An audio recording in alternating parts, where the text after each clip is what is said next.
Good afternoon, everyone, and thanks for joining our webinar. My name is T.W. Woodward, and I am your host. I'm pleased to have with us three industry experts who are going to share their insights into the challenges faced by today's volume photographers, particularly school and sports photographers. As consumers move towards a digital world and live on their mobile devices, volume photographers must embrace a digital model, more aligned with customer expectations. The photographer that seizes these new digital opportunities will rise to the top of the industry. A couple of quick notes about this webinar. Our presentation will last about 45 minutes. During that time, if you have questions, please submit them and we will attempt to answer them at the end.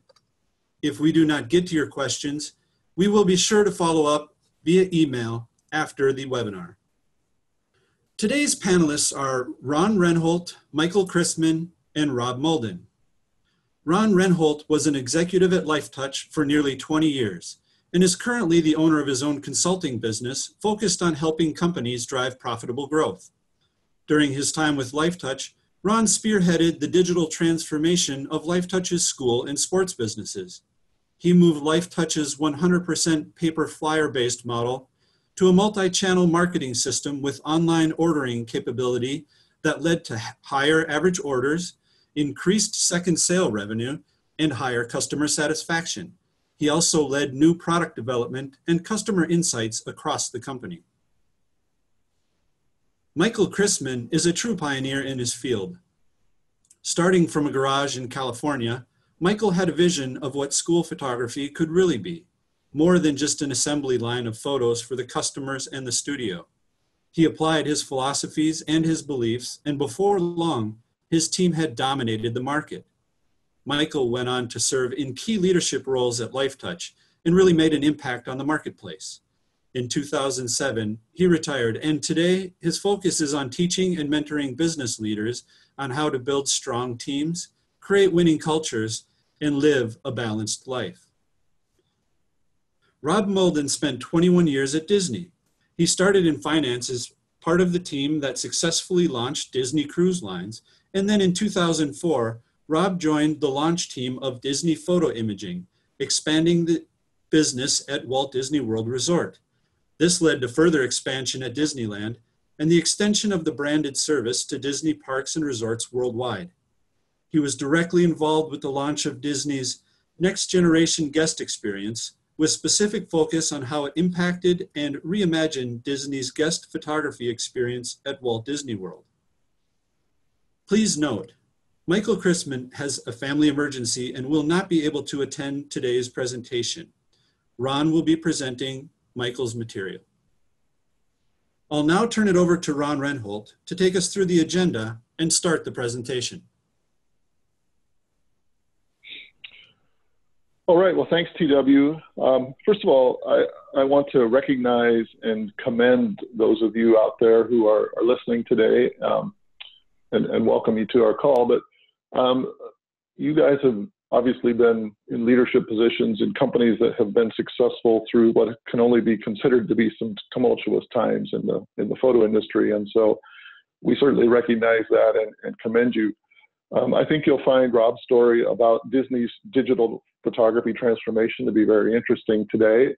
And hopefully between Michael and my nearly 60 years of experience, we can share our perspective, and that will be of interest to you as well as you plot your next moves with the upcoming disruptions that are happening in the high volume photography industry. So for the next 30 minutes or so, I'm going to talk a little bit, first of all, about some market research that we've recently completed, and then I'll walk you through a framework that I like to use to help understand exactly how technology has disrupted our industry, and also talk about where I believe that the next phase is going. Then I'm going to turn it over to Rob, and he's going to share with you how Disney successfully navigated their way through the whole digital photography transformation to come up with a very successful model going forward. And then finally, as TW said, unfortunately, Michael can't be with us, so I'm going to share his points about what does all this mean to volume photographers at the end. First of all, we recently conducted a survey of parents across the country with children in pre-K through sixth grade. And one of the things that I really believe is that in order to have a successful business, you really need to understand and talk to your customers. And so we conducted a survey, and Capture Life commissioned this. What we learned was that, first of all, 76% said they would value the convenience of having school pictures delivered to their phone, which means they would be willing to pay for that service. 50% today that have digital images of their school photography or sports photography on their phone have taken a picture of it as their way of getting it on the phone. Now, for any of you that have tried that, you know that it's really difficult to get a quality image when you do that. And from a photographer's perspective, that means that we've lost control of the quality as well as the opportunity to establish a relationship with that consumer through the image. When we asked, 63% said if they were given the option in the future, they might only purchase the digital image. So you can see that the demand and the desire for digital images in school photography, it continues to grow. And then also there were several people in the survey, a fairly decent percentage, who couldn't even recall being offered a digital image. And of those, 75% said that if they had been offered, they would have purchased the digital image.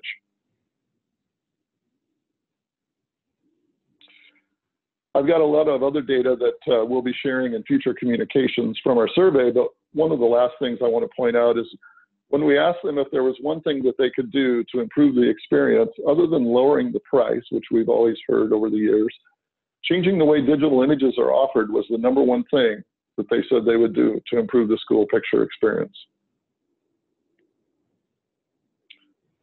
So let's start and talk a little bit more about our customers. So the good news is the number of customers, which are parents with children, has been increasing for the last 14 years and is projected to increase through 2026.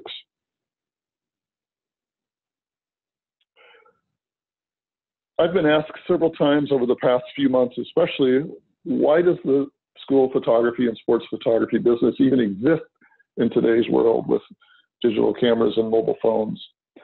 And so I think it's important to always go back to Clayton Christensen of the Innovator's Dilemma, who points out that people don't want to buy a 1/4-inch drill, they want a 1/4-inch hole. And that refers to the fact that people purchase things because they have jobs to be done. So what are those jobs to be done that school photographers can fulfill? Well, family with children want to share images, they want to display them, they're interested in documenting, archiving, and telling their stories, celebrating achievement, and showing affiliation to their team or classroom, and even supporting their organizations that they care about.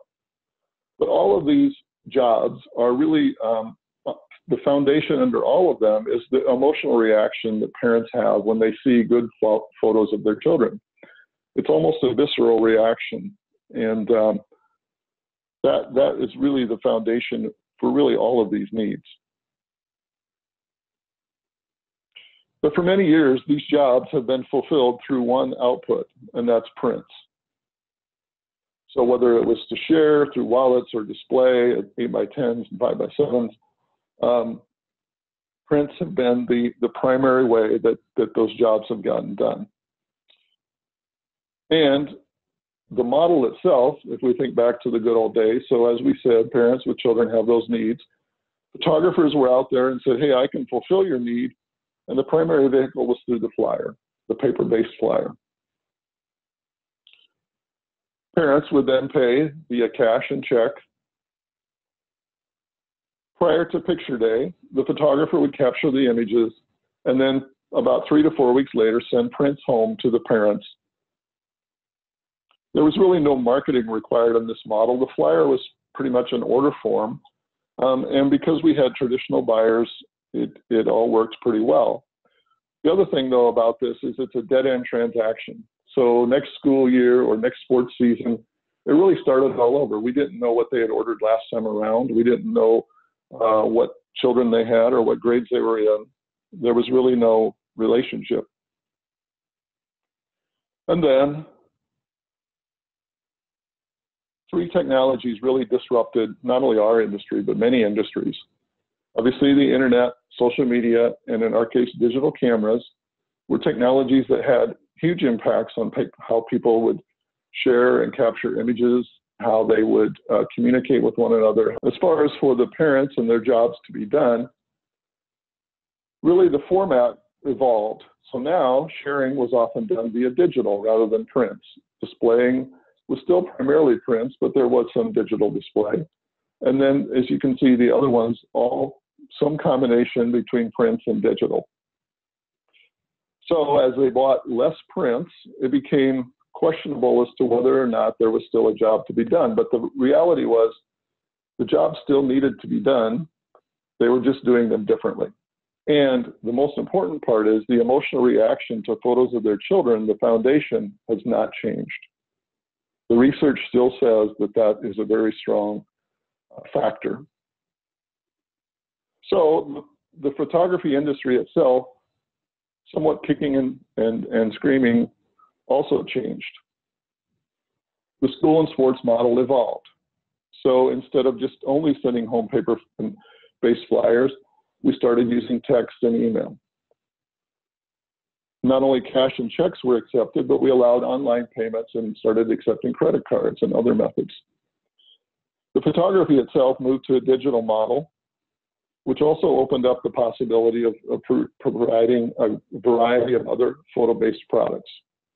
And in many cases, we even started selling the image itself on a CD. But again, all of these ended up in a dead-end transaction. We didn't gather any data, particularly about the customer. We didn't know any more about them the next year around than we did in the past. But we need to cut the industry some slack because there is another relationship involved, obviously, in our business, and that's with the gatekeepers. This is what we refer to the schools and the leagues, where we go out and sign the accounts with those entities. And in some cases, or in many cases, their needs are not exactly the same as the end consumers. And so they're also not necessarily interested in sharing data or doing some of the other things that would make it easier for the photographer to have a relationship with those consumers. But at the end of the day, it is the consumers that have the money that drives the business. So we have to keep that in mind as we talk about the future. And then, so once companies started accepting e-commerce payments, brought their websites online, the newest disruptor came along, and that was the mobile phone. So the mobile phone combined internet access, social media access, and a digital camera that's getting better all the time, all on one device that parents could have with them really 24/7 everywhere they go. As Forrester points out, mobile experiences sit at the heart of consumers' lives today. And businesses recognize this and are placing mobile at the core of their overall business strategy. Now, earlier, I mentioned about our customers, and one thing I forgot to point out is that many of them have transitioned from boomers and Gen Xers that we knew in the past to millennials. And as many of us know, millennials have very different attitudes and behaviors towards the companies that they work with. And one of those things is that they like to have relationships with the brands they love. But of course, companies have found value in relationships as well and want to have relationships with their best customers. So when we think about what does the mobile technology disruption do, well, it obviously creates some challenges, but it also opens up an opportunity. So let's go back to our model. So now if you think about the photographer has the opportunity to deliver the images shortly after picture day directly to their customers' mobile phones. And when they do that, the customers can still order a combination of gifts and prints. And we saw in our survey that 78% said that they had the intention of ordering prints with their digital images.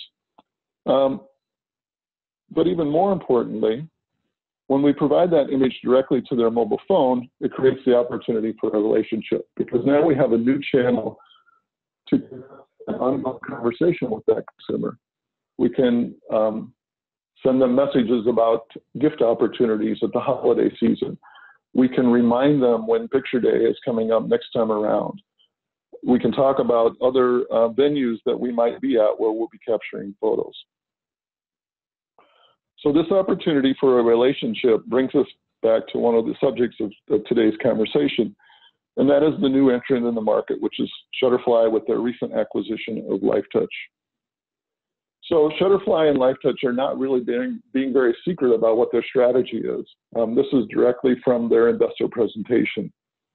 And you can see on here, their plan is to tap into LifeTouch and their lead in the school photography market to increase the products and the services that they're going to provide to those customers, and really to foster that relationship with those customers.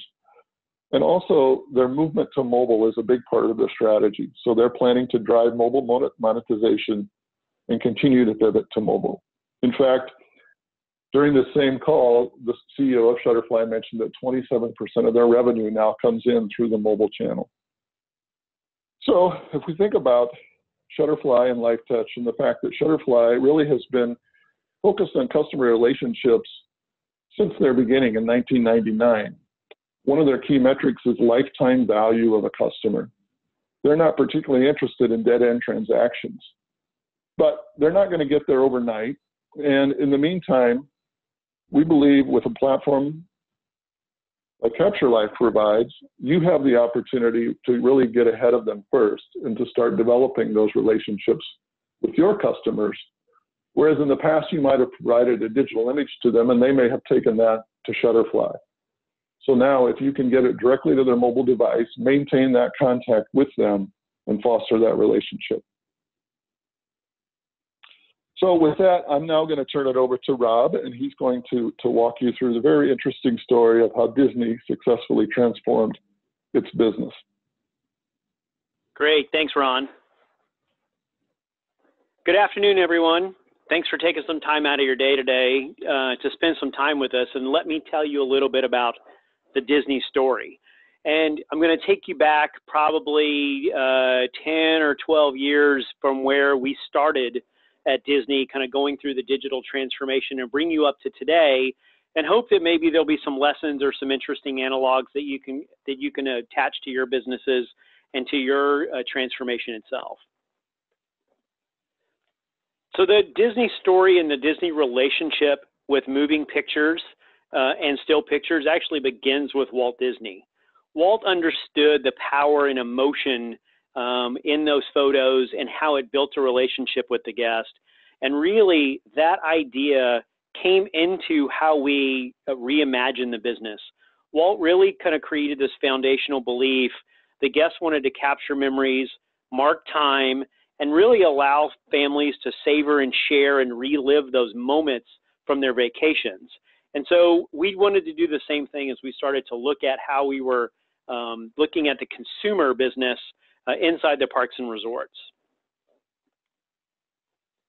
And really, our journey began with the guest experience and really looking at a very, very deep look into the guest experience. And as we started to examine how the guests consumed souvenir photography and how they actually worked through the business, we actually had a couple of things that started to pop up when we started to get insights from those guests. So what we started to immediately hear in this experience, and this would have been probably circa 2006, as we were kind of launching into the business and really taking a different view of the business, guests were telling us clearly that the shopping experience was awful. Back at this time, it was a 100% print business, and you had to buy those prints before you made it to the parking lot. So you would finish your Disney day, and at the end of the day, everybody that had their photo taken would all end up in a retail store at the front of the park and be making a buying decision for the experience that they had in that day. And they had to do that because that's the only place you could buy the photos. And that made absolutely no sense to us from a guest standpoint, and the guest told us that loud and clear.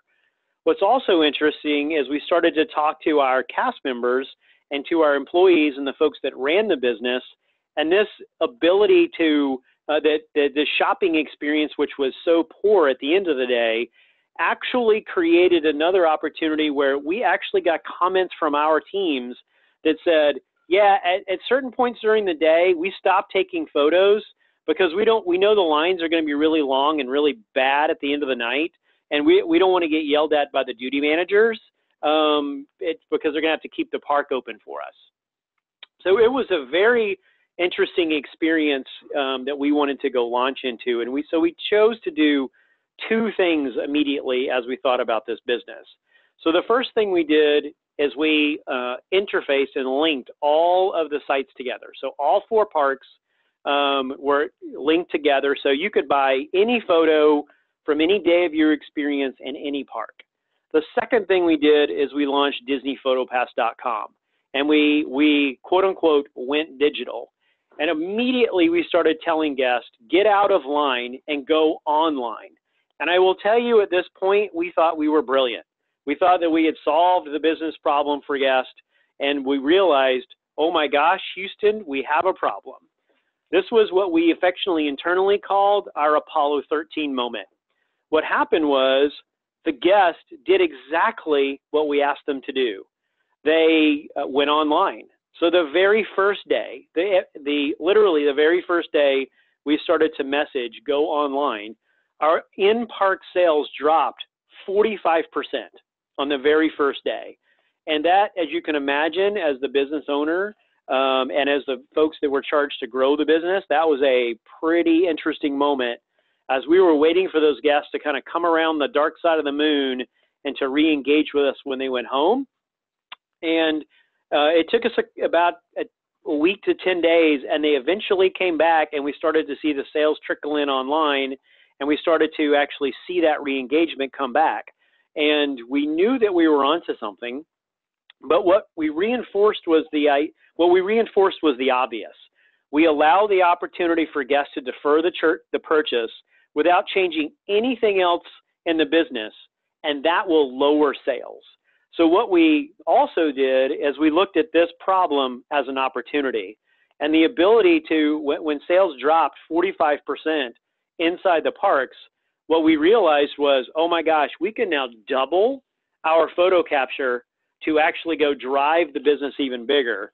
And we got to an inflection point where we needed to take a lesson from a Jedi Master, as we called it internally, and realized that we needed to really embrace the digital marketplace that was emerging. And in many cases, we needed to unlearn what we had learned. How we drove the business, how we made decisions. We needed to look at the fundamental decisions we were making in regards to product and placement and price and promotions, and really understand how to shift that paradigm.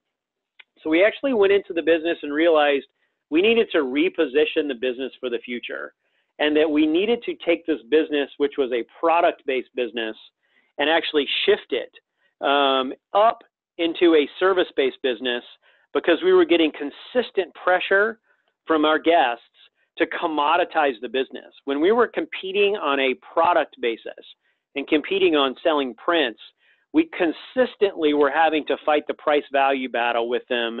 That was at this time, because the guests knew that you could go to Walgreens or Walmart or Snapfish or Shutterfly or your local retailer and get a 4x6 print for 19 cents or get a 5x7 print for $1.99.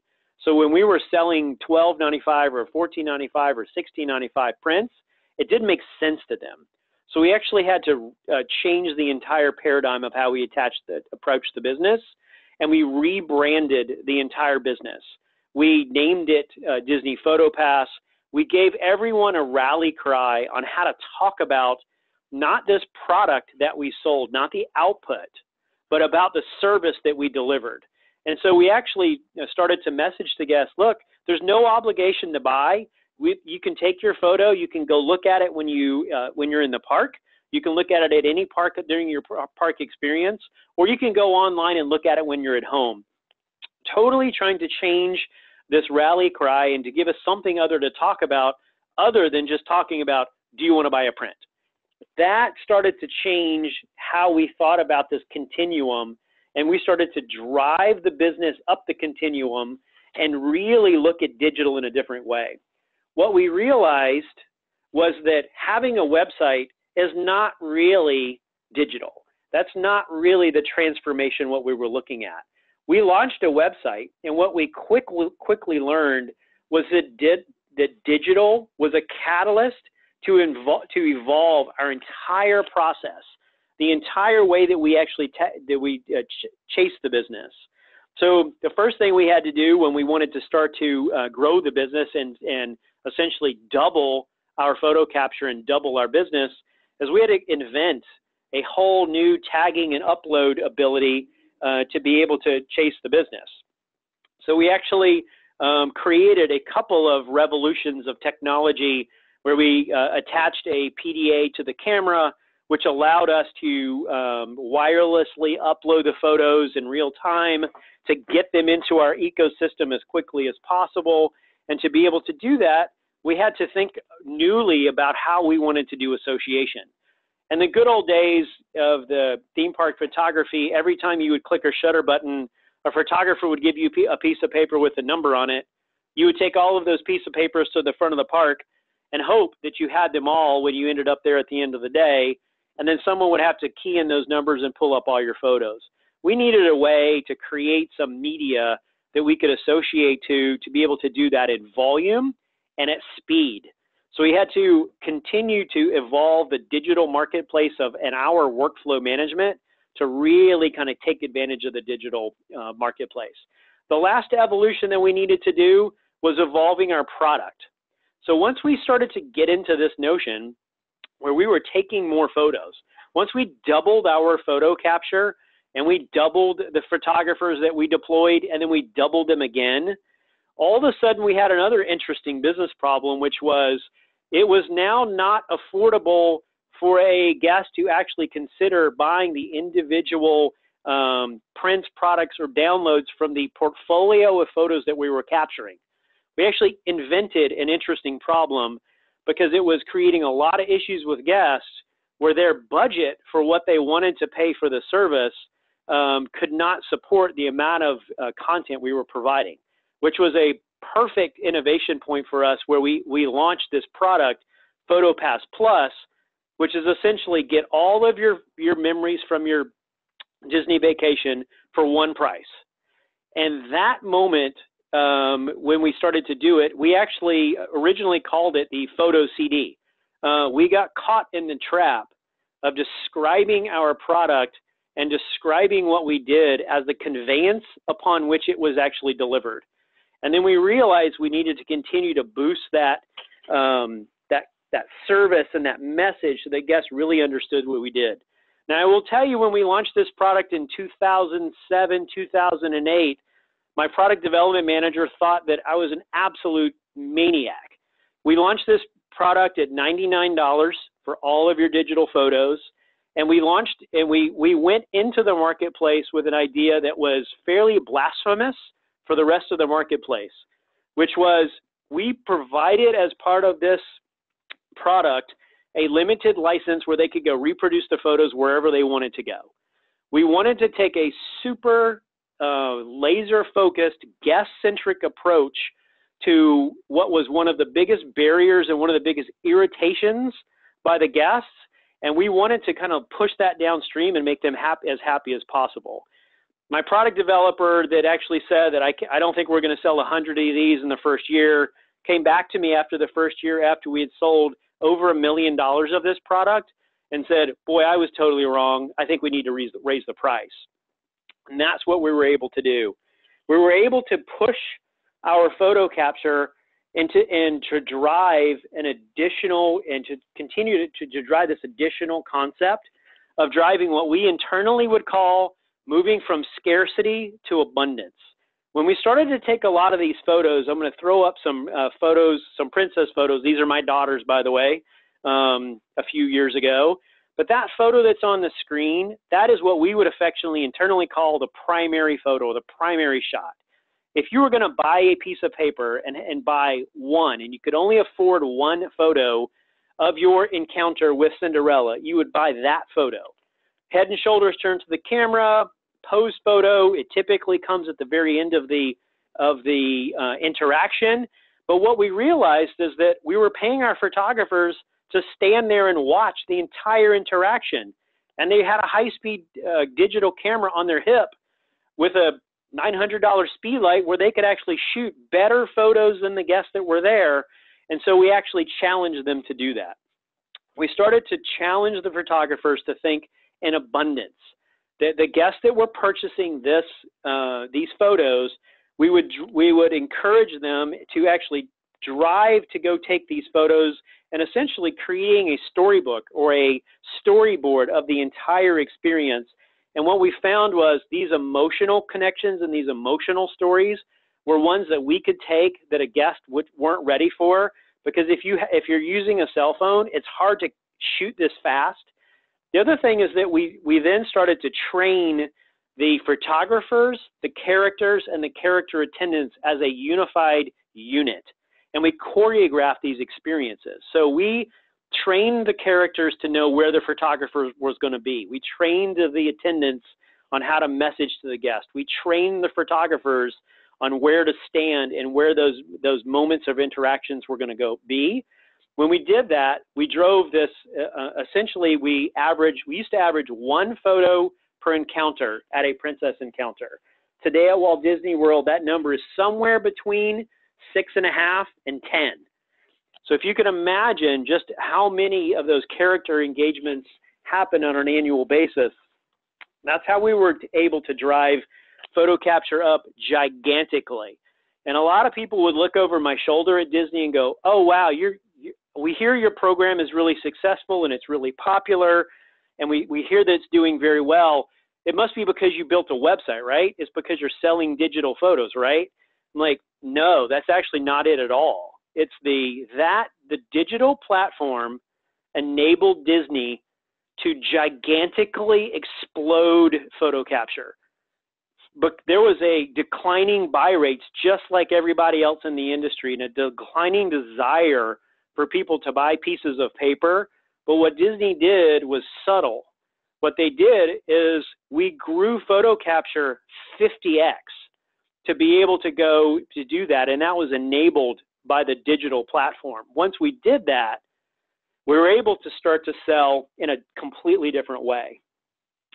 But then we started to feel things starting to evolve again, and we started to feel the earth begin to move under our feet, right? Change is inevitable, and you could see the future coming, and a new threat started to emerge that we had to figure out how to turn into an opportunity, and it was mobile. So mobile and the expectations of mobile completed the convergence of capture and share to a device that was in everyone's pocket. Guests started to immediately tell us, digital to my phone, please. This is where I want it. We knew why. They wanted it for social media. And the time frame changed, and the whole paradigm of speed became something that we started to have to chase even harder. The expectation was real time. Why doesn't the photo that you just took with Mickey Mouse not get to my phone as fast as the one I just took with Mickey Mouse? It actually accelerated what we needed to do, how we needed to think about the business, and how we needed to drive to actually kind of catch the wave of mobile to be able to do that. And what was interesting is guests started to expect to be able to pay and download their photos to their mobile phone, and like I said, almost immediately. So we knew we had to actually go one step further, and we started to push the guest experience one more time. So around 2010, 2011, Disney quietly began to work on its next generation guest experience. The PhotoPass service launched in a fully integrated way with the launch of the next generation guest experience in 2014. And what that means is this allowed the PhotoPass service to be fully integrated into the Walt Disney World site native app, because that's what the guest really wanted. They wanted to go to one place and see everything that they could do, and they wanted to be able to look up and find out where the bathrooms were, They wanted to see where the characters were. They wanted to understand where the photographers were. And they wanted to be able to see their photos all in one place. And so we did that, and we launched mobile in a big way into the Walt Disney World site app with all of that functionality to go through and do it.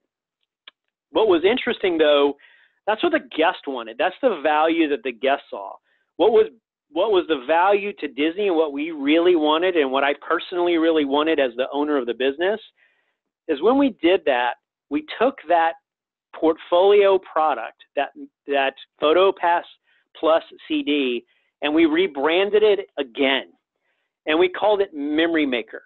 And that newly branded product, Memory Maker, was enabled to be sold wherever tickets could be sold at Disney.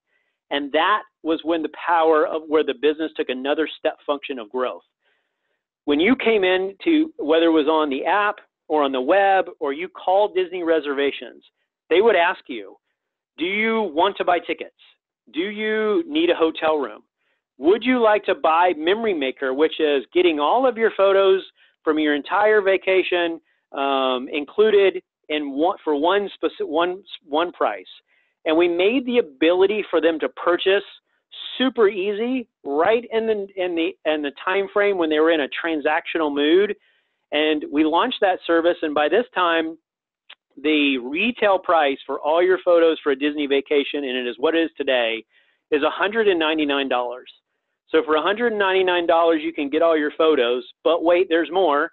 If you buy early, if you buy before you actually get to the parks, you can save $30 and pay $169, right? So we rethought of the promotional and the placement of a very powerful price lever, which was buy now and save. And we saw sales not only shift into app and web, we actually saw that, we actually saw how that actually drove sales faster and shifted sales to the web and the app. And in a bigger way, it shifted the experience up from a service and really kind of enhanced the experience and kind of from a branding standpoint.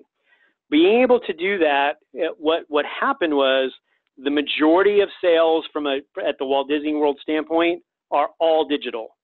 The majority of those sales are made pre-arrival before a guest has ever seen their first photo. The majority of those digital sales are from the subscription product, Memory Maker, where they buy access and get all of their photos and actually do that. So as you think about this curve, and as you think about digital from an innovation standpoint, I want to kind of give you kind of 5 areas to think about when you try to apply it to whether it's a school business or a sports business, and you think about it. Because I do not want to prescribe that the way Disney does things is the way that you should do things. What I would prescribe or I would recommend is you think about how Disney's kind of thought about some things, take some of the lessons learned, and if you ever want to get deeper into the detail of some of the, oh my gosh, I can't believe we did that moments, there are plenty, but we want to be able to go think about how to apply that to your business, right? So first, think about distribution. Customers are going to start here, right? The customers are going to say, do you have an app? Can we get the digital version on my phone? And like it or not, I would challenge you to follow the customer. You gotta figure out a way to get to that distribution, because that is what it's going to be from a demand standpoint. And you're just going to hear it louder and louder. And if Shutterfly and LifeTouch actually execute something in a mobile space, that kind of burning platform is going to get kind of brighter and smokier. But think about capture as well. When you think about how digital is going to disrupt the business and how to turn that into an innovation and turn it to your advantage, digital allows you to consider what, how, and how much you capture. Quality content is the ante, right? Everybody has to take great photos. We have to be better than everybody else on their cell phone. And that's the promise that we would make to Disney is like, look, you can take that photo on your iPhone, but you're going to take a picture of Cinderella Castle at night. I can tell you, you cannot capture that on an iPhone. You cannot make that night shot work properly. You just can't do it. But quantity is a choice. As you think about capture and you think about quantity, if you're trading now on a 1 or 2 versions of a photo and selling that for $29, $39, $49, if you can double the amount of quantity, from my experience, guests absolutely start to do the math and say, how many photos do I get for that price? And they can actually prescribe a higher price value to that. And there's lots of ways to actually ad capture. Product as well. This is probably my biggest challenge to folks that are on the outside and that are looking over my shoulder from a Disney standpoint is, are you a products company? Do you describe your business as your output? Or are you a service that delivers its content simple and seamlessly in a digital way that also provides reasonably priced prints and gifts? Because really the output, those prints and gifts, they are commodities. But if you allow guests to attach your service and how you deliver the business and the artistry of photography to those commodities, then your entire business is going to get commoditized. So this is one where I put out as a big challenge. Now, interestingly, the last two are, to me, the most important as a business person. So as I look at the business, digital enables sales, and that is your #1 value driver. The guest wants the distribution. They want it fast on their phone, and they want to be able to share it, and that's the payoff of what the guest wants. Your #1 value driver is sales, enabling digital payments pre-experience or as soon as possible after the capture. In my world, it would be less than a day. If you can't get those photos to the guest and them to see and being in the ether of that buying experience in less than a day, you're losing sales. So anything you can do to get within the less than a day world would boost sales penetration. The last one is what I would call the hidden value. It's the one that a lot of people talk about, but not everyone actually realizes or executes against, which is data and analytics. The reason Disney got into the business, really from a photography standpoint, back in 2005, 2006, was email addresses. There were a lot of people walking around the parks and resorts that weren't staying in a Disney resort or didn't book online, and we had no idea who they were. Being able to take pictures of people throughout the park, of everybody kind of across the park, we were able to engage with people, and people gave us their email addresses. We were then able to understand in which parks they started in, and how many days they stayed, and where did they go, and who did they visit, and how many characters did they visit. The data and analytics driven through the metadata of the photos in there allowed me, from a business standpoint, to make fast, accurate decisions.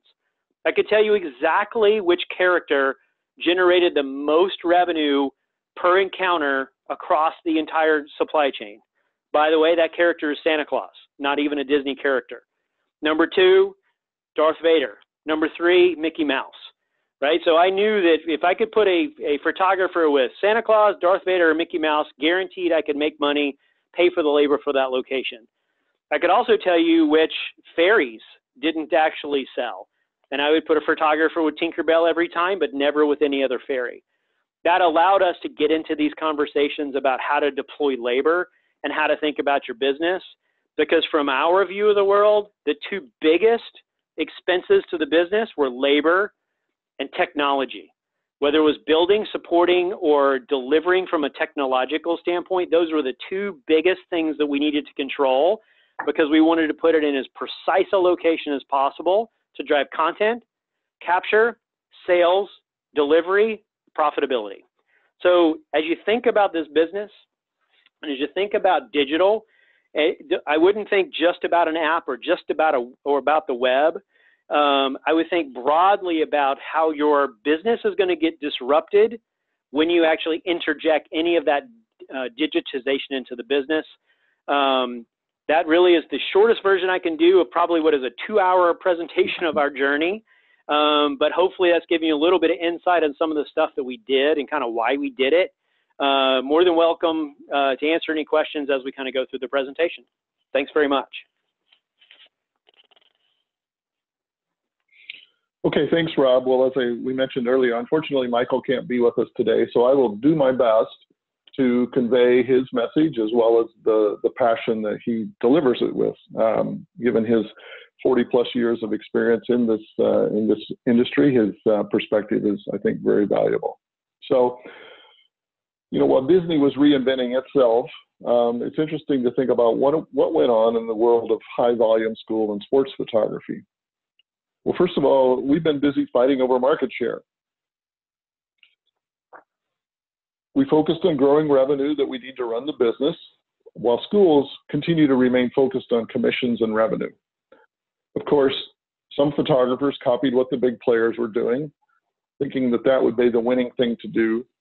Some tried bells and whistles like backgrounds and green screens and graphics and other silver bullets. Some bundled yearbooks with picture deals, and some even raised school commission rates. Unfortunately, the host, which is what we refer to the sports leagues and schools as the host, they continued to control the game in terms of the time that you were allowed, as well as some of the other pieces of data that you needed. But the consumers continued to evolve while we were busy focusing on the host. Traditional buyers left the category, and there was a need for additional marketing to really bring the younger consumers back into the game. They were interested in school and sports photography, but they really wanted to know, why should I buy them versus all the other choices that I have? Another thing is we tended to hold the digital image hostage. We tended to make it only available in higher priced packages because we were really focused on a model that was about selling prints. We don't know what we don't know. What would happen if we offered digital images in every package at a reasonable price? Clearly, this is what the consumers are asking for. Prices have gone up while perceived value from the customers have gone down. And participation trends have been on a frightening decline for really the past 40 years. Here we look at elementary, junior high, and high school, where you can see that they have all, since 1975, declined at a fairly steady but dramatic rate. So, why is this happening, and what do we do now? Well, we need to understand how the consumer prefers to communicate and purchase. We need to use technology to gain a competitive advantage.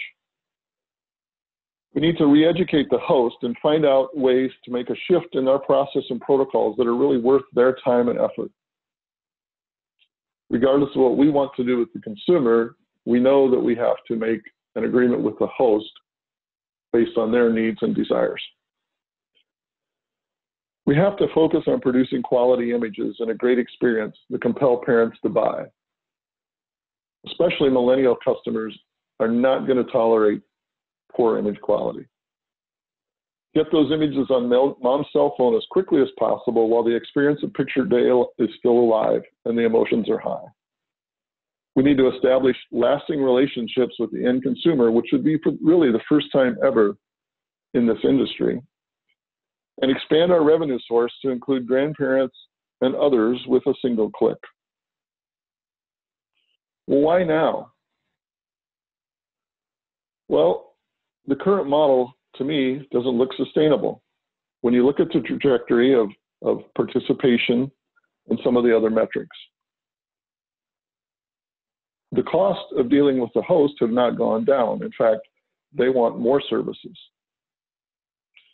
Secondly, Shutterfly is in the game. They bring with them 19 years of experience in the school, and they have an instant dominant share of the school picture industry with their acquisition of LifeTouch. I liken it to a game of musical chairs. We're all trying to figure out what the song is, but in order to remain relevant and find ourselves in a chair, we're going to have to be nimble and quick.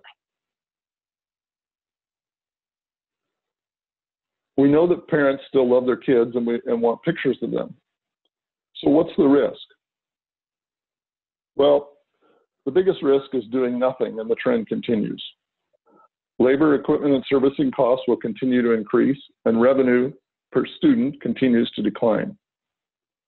Another risk is that the host may push back. People don't like change. They like to keep things the way they are.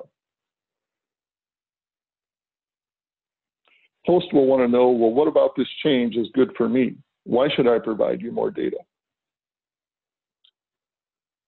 Ultimately, only companies with deep pockets can continue to provide high-cost services to school as revenue declines. It's just not sustainable. Or companies with other ways of monetizing those relationships with their consumers. Again, Shutterfly is in the game. The playing field is definitely going to change. Maybe not this year, but clearly by 2020, they're promising some new experiences in the school photography market.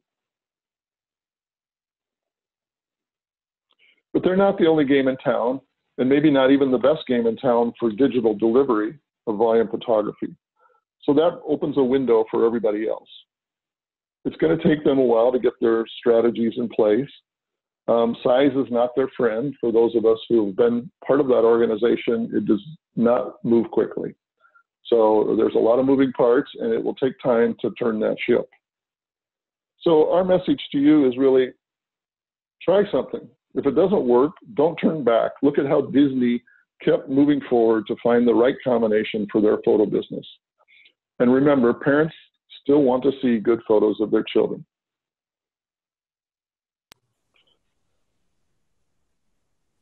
Thanks, Ron and Rob. This is TW again, your host, and we did get some questions during the conversation today, and I'd like to present those now. I think this one applies to both Ron and Rob. The question is, how hard was the transition to digital for your customers? How long did it take for them to adapt the learning curve or adopt the new learning curve? Rob, you want to take that one? Yeah, I'll start. So it was interesting. From day one, like I said, we lost 45% of our sales when we launched the business. People got that they wanted to go shop in a different location, and they really understood, hey, it makes sense to me to go, let me go look at all my photos in one place, and I'll do that after my vacation. I can do it online. But every single photo company in the world is having to build their own user interface, right? Everybody has their own editor and their own website and their own login credentials, and it just becomes heady for whoever that customer is to have to go learn my, yours, and the other guys to be able to do that.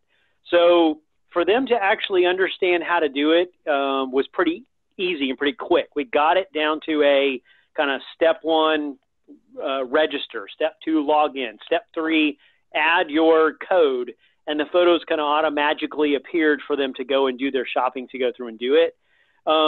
It absolutely got better later, right? But once the ecosystem, the parents and the people on vacation started to talk to each other, they explained to each other how to do it, and they kind of educated themselves, and we had the ability to go through and do it. So it got easier over time, absolutely.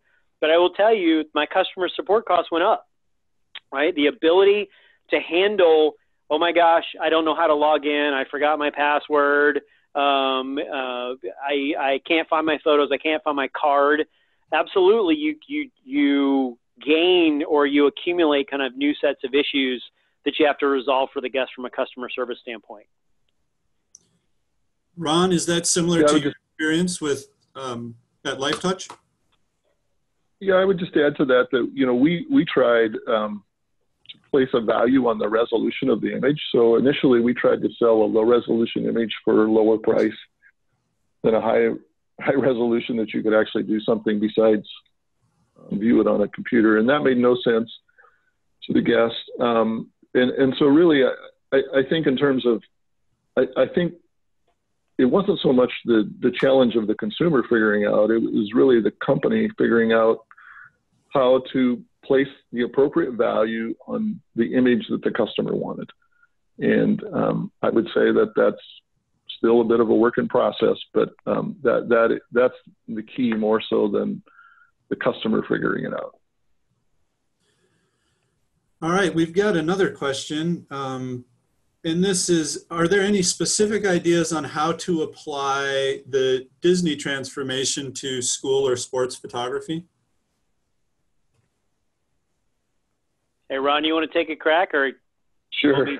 So as I listen to Rob, a few things come to mind. Number one is, think about how the frequency of encounters, which is a Disney term, that you have with students or athletes in a sports league, and how many of those encounters could turn into photo opportunities. And if you start thinking about, is there a way to think about your model in terms of abundance of images versus scarcity versus here's the one photo we captured and you've either bought it or you didn't. How can you turn that into abundance?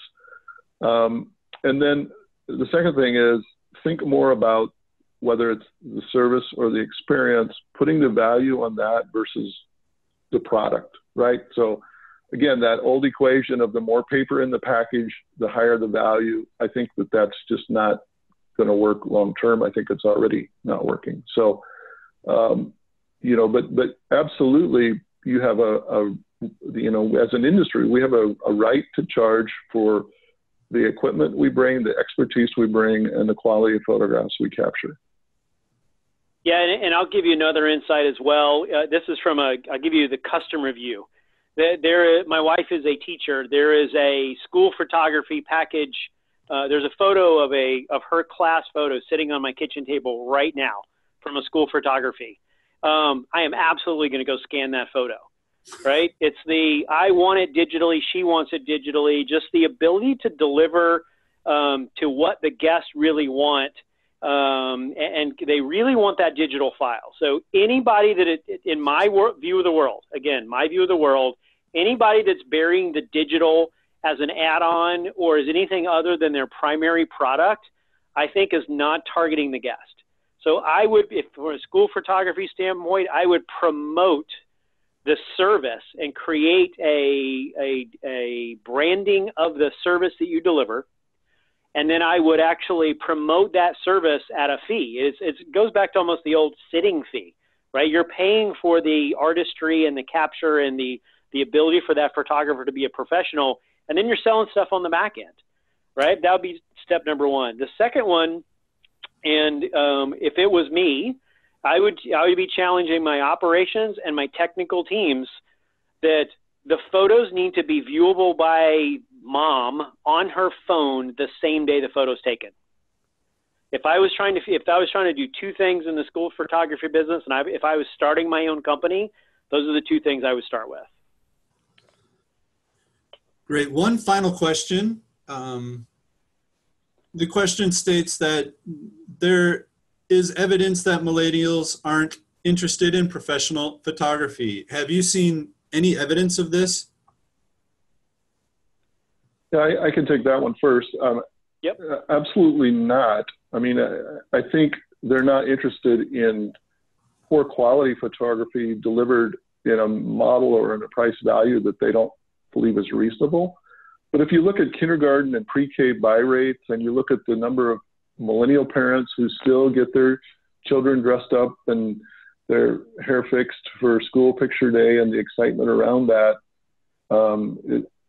it's very strong. And but as we've said, and as many companies have found, they're just not very tolerant of a bad experience or poor quality, and will quickly jump to something else, to another solution. So certainly the bar is higher, but it's not that they don't, or that they're not interested in school or sports photography. Right. I would tag on to that to say millennials are wickedly impatient. So if you're not delivering the product to them when, where, and how they want it, they will just balk, and they'll disappear out of your sales channel and not be able to do it. But I know on the Disney side, we found a lot of success of delivering the product to people when, where, and how they wanted it, including millennials that actually saw the value in actually delivering the photo, right? The number one competitor from a Disney photography service and experience standpoint is a guest with a phone. One of the key marketing messages that we targeted to people with guests with phones is like, if you take that photo, by definition, you're not in it. So if you would like to get everyone in the photo, then we will then rely on our service to do that. Get everyone in the photo. We'll take a better photo than you, and we'll actually deliver it to you where, when, and how you want it, right? It's reframing what that service is and what the experience is in a way that actually targets what those guest needs are, I think gives you the ability to chase those markets, including with millennials. Thank you. Any further questions we'll answer by email after the presentation's over. For now, I'm going to turn it back over to Ron to close out. Okay, well, thanks, TW. So yeah, just quickly, I mean, we've already covered some of this, but we'll leave you with these thoughts. Number one, evaluate your flyer. Does it really say anything about why you should buy, or is it just here's all the stuff we sell? And are you really focusing on the value add, the service that you provide, potentially the experience, or is it just about your products?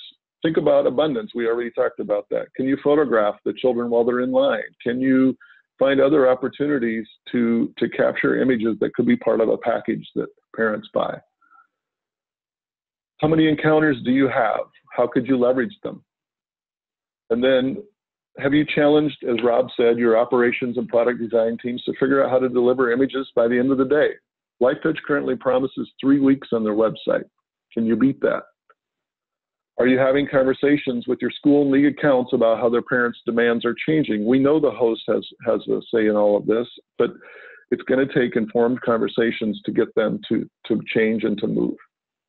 And then think about how digital gives you the opportunity to reimagine the business and your model and hopefully change the trajectory of the declining participation revenue and profits. And then finally, if you haven't already done so, I would encourage you to create an account with Shutterfly so that you can see how they foster that relationship. You could call it, in some cases, excessive marketing and couponing, but they have many, many loyal fans and customers. So anyway, I would encourage you to do that. So that's the end of our presentation. I want to thank everyone for your attendance and your questions. And as TW said, we'll respond to any questions we didn't get to as a follow-up, and certainly follow up with us or the Capture Life team if you have further questions or would like to discuss anything that you heard today.